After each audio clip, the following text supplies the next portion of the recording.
Guys, आज मैं लेके आई हूँ माय बॉस इज गॉडेस मांगा का चैप्टर 33 और 34। आई होप आप सभी को ये वीडियो पसंद आए।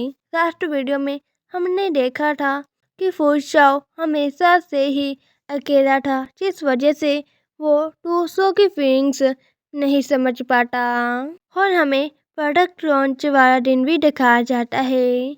वो शाओ सारी तैयारियां करा रहा था, पर एकदम से ही फूचाओ बेहोश हो जाता है।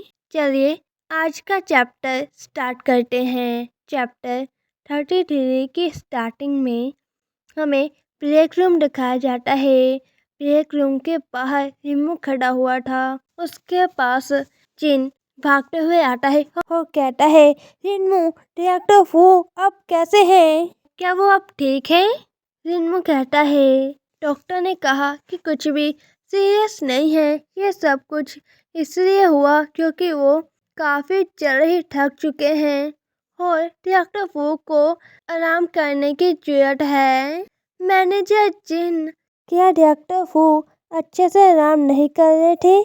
आखिर कैसे उन्होंने अपने आप को इतना ज़्यादा थका लिया कि वो बेहोश हो गई?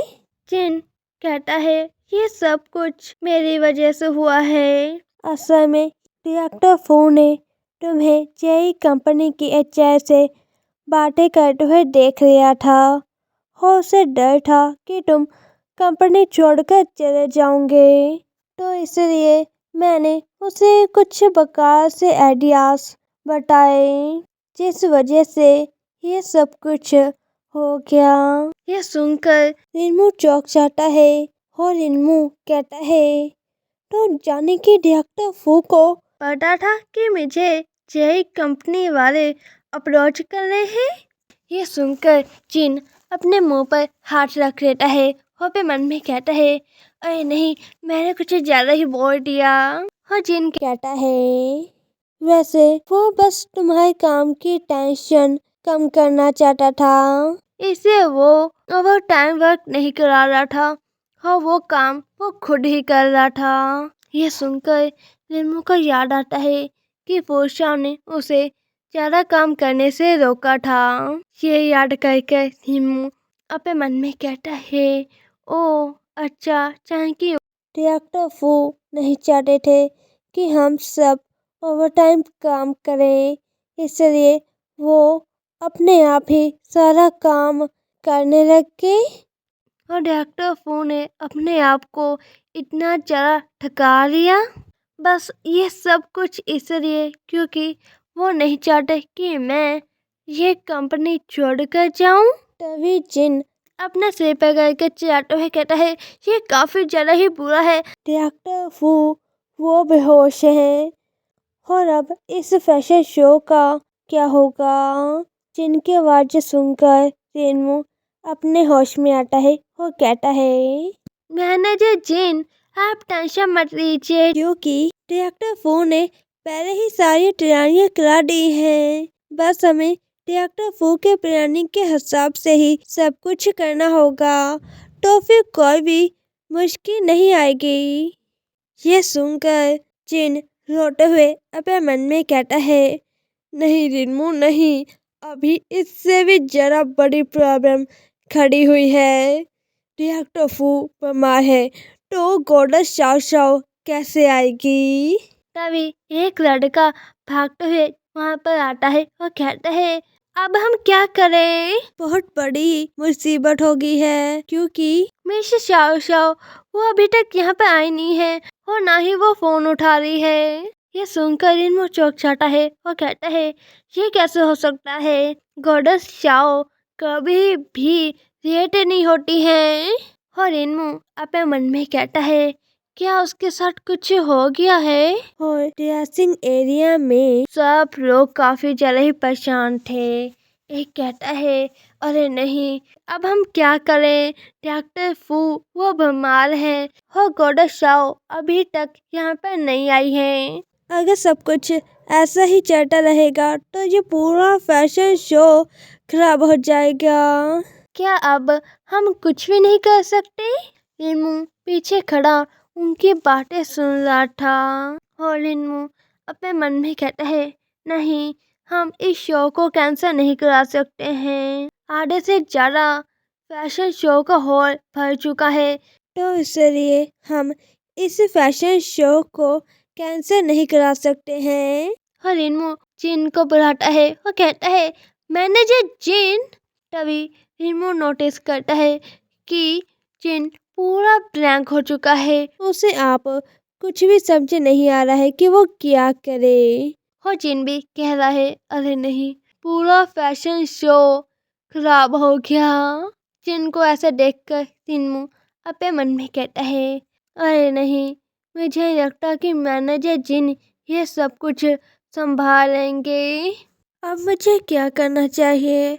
अगर डायरेक्टर फू यहाँ पर होते तो वो क्या करते? वो कैसे ये सब कुछ संभालते?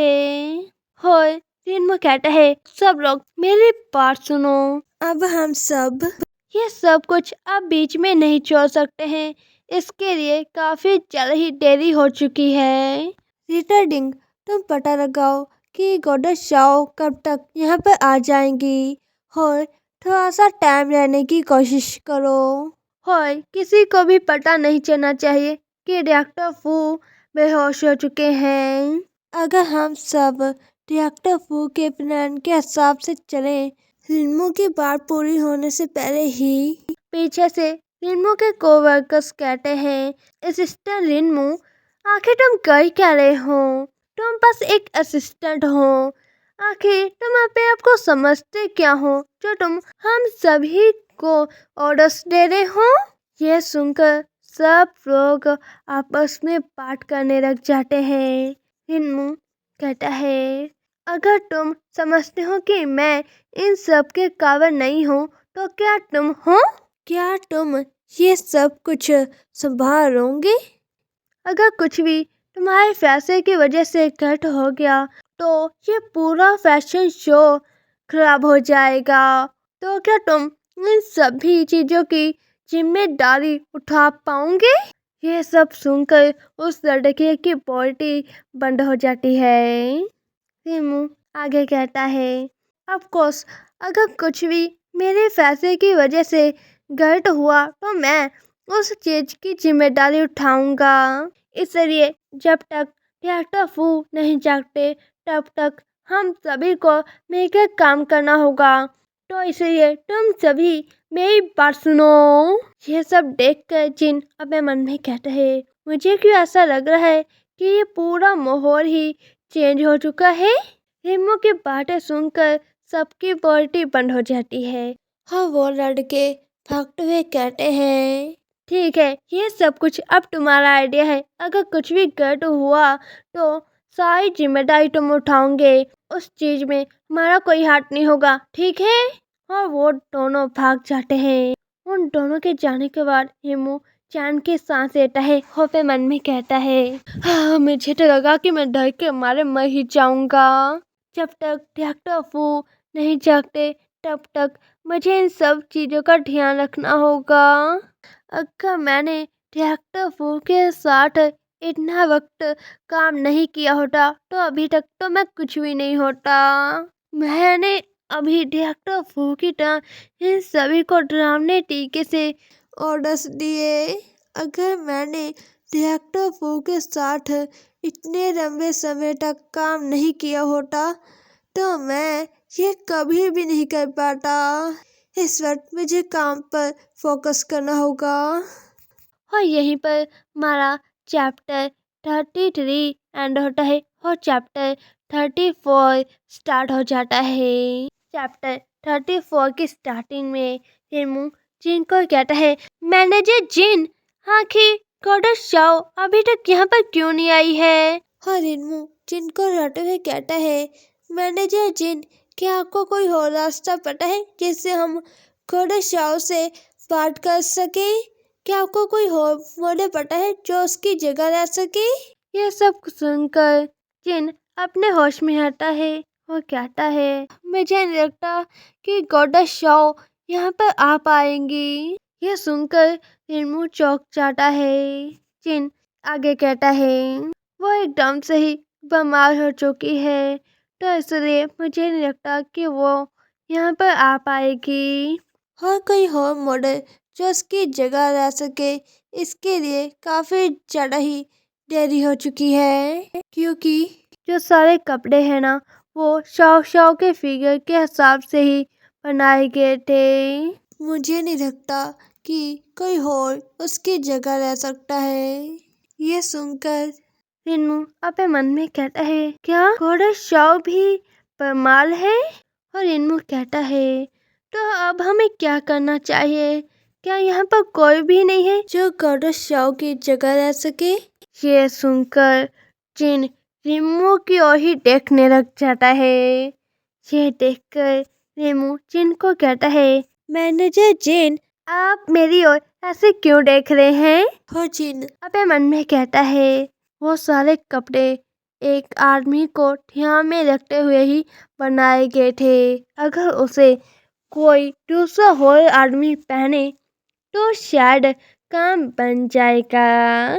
नेक्स्ट सीन में हमें स्टेज का सीन दिखाया जाता है। बाकी मॉडल्स स्टेज पर मॉडलिंग कर रही थी।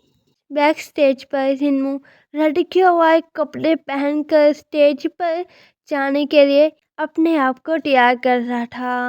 और रिन्मू अपने मन में कहता है, मैं अपने आप से ही काफी ज़्यादा निराश हूँ। आखिर मैंने उस वक्त हाँ क्यों कह दिया? और रिन्मू अपना सिर पकड़कर अपने मन में कहता है, आखिर मैं क्यों मान गया घोड़ा शाओ की जगह पर स्टेज पर आने के लिए? मैं अगर स्टेज पर जाऊंगा तो मेरा क्या होगा? अगर मैं स्टेज पर गिर गया तो और लोगों ने मुझे पहचान लिया कि मैं एक लड़का हूँ तो मैं तो अपना ही मजाक उड़ाऊंगा। ओह माय गॉड, मुझे क्या करना चाहिए? मैं स्टेज पर कैसे जाऊं? और हमें थोड़े टाइम पहले का सीन दिखाया जाता है। रिन्मू जिनको कह रहा था, क्या आप चाहते हैं कि मैं घोड़ा शाओ की जगह पर स्टेज पर जाऊं?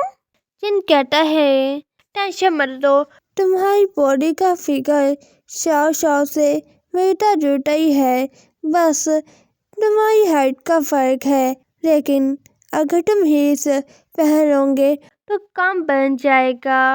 ये सुनकर रिन्मू अपने मन में कहता है, क्या सच में इससे काम बन जाएगा? और रिन्मू जिन को कहता है, मैनेजर जिन, क्या आप भूल चुके हैं कि मैं स्टेज पर इससे पहले कभी भी नहीं किया हूँ? बिल्कुल भी नहीं, मैं ये नहीं कर सकता। ये सुनकर जिन ड्रामा करते हुए कहता है, डायरेक्टर फू अभी भी ब्रेक रूम में बेहोश पड़े हुए हैं। जब डायरेक्टर फू उठेंगे और उन्हें पता चलेगा कि उनकी सारी मेहनत खराब हो चुकी है तो मुझे नहीं पता वो कितने ज़्यादा दुखी होंगे। क्या तुम्हारे पास इतना बड़ा दिल है उसे उस हालत में देखने के लिए? और इसके अलावा हो कोई रास्ता नहीं है। रिन्मू, बस यही रास्ता बचा है, प्लीज रिन्मू मान जाओ ना। और सीन दोबारा से प्याजेट में आता है। रिन्मू अपने मन में कहता है, अब मैं यहाँ पर आ चुका हूँ, अब मैं पीछे नहीं हट सकता, बस मुझे थोड़ी सी हिम्मत दिखानी होगी। तभी एक लड़की रिन्मू को कहती है, इसके बाद तुम्हारी बारी है। रिन्मू कहता है, ओके। रिन्मू जाने के लिए तैयार हो ही रहा था, वो काफी ज़्यादा ही घबराया हुआ था। तभी कोई रिन्मू के ऊपर हाथ रखता है, वो फूशाओ था। फूशाओ रिन्मू के पास जाकर कहता है, तुमने काफी अच्छा किया, अब ये मुझ पर छोड़ दो। रिन्मू फूशाओ को देखकर चौंक जाता है और फूशाओ स्टेज के ऊपर चले जाता है। फूशाओ काफी ज़्यादा ही अच्छा लग रहा था। फूशाओ को देखकर सब लोग चिल्लाने लग जाते हैं, घोड़ा शाओ यहाँ पर आ चुकी हैं। वाओ, घोड़ा शाओ कितनी ज़्यादा ब्यूटीफुल है। और गॉडेस को देखकर रिन्मू चैन की सांस लेता है और अपने मन में कहता है, मैं तो डर के मारे मर ही गया था, क्योंकि मुझे लगा कि मुझे स्टेज पर सच में जाना पड़ेगा। तभी फू शाओ बैक स्टेज पर आ जाता है। रीमू फू शाओ के पास जाता है और कहता है, thank you so much goddess, अच्छा हुआ कि तुम आ गई, वरना मुझे स्टेज पर जाना पड़ता। मुझे नहीं पता आखिर मैं कैसा करता। फू शाओ कुछ भी कह नहीं रहा था और रीमू की ओर देखे जा रहा था। तभी रीमू को रियाज होता है कि वो लड़कियों वाले कपड़ों में है और रीमू अपने मन में कहता है, अरे नहीं, मैं तो गॉडेस के सामने लड़कियों वाले कपड़ों में खड़ा हूँ। आखिर गॉडेस मेरे बारे में क्या सोच रही होगी। और रीमू कहता है, वो ये। तभी वो शाओ की तबीयत फिर से बिगड़ने लगती है और वो शाओ पे होश आने लगता है। पर रीमू वो शाओ को संभाल लेता है और कहता है, गॉडेस शाओ। और यहीं पर हमारा चैप्टर 34 भी एंड हो जाता है।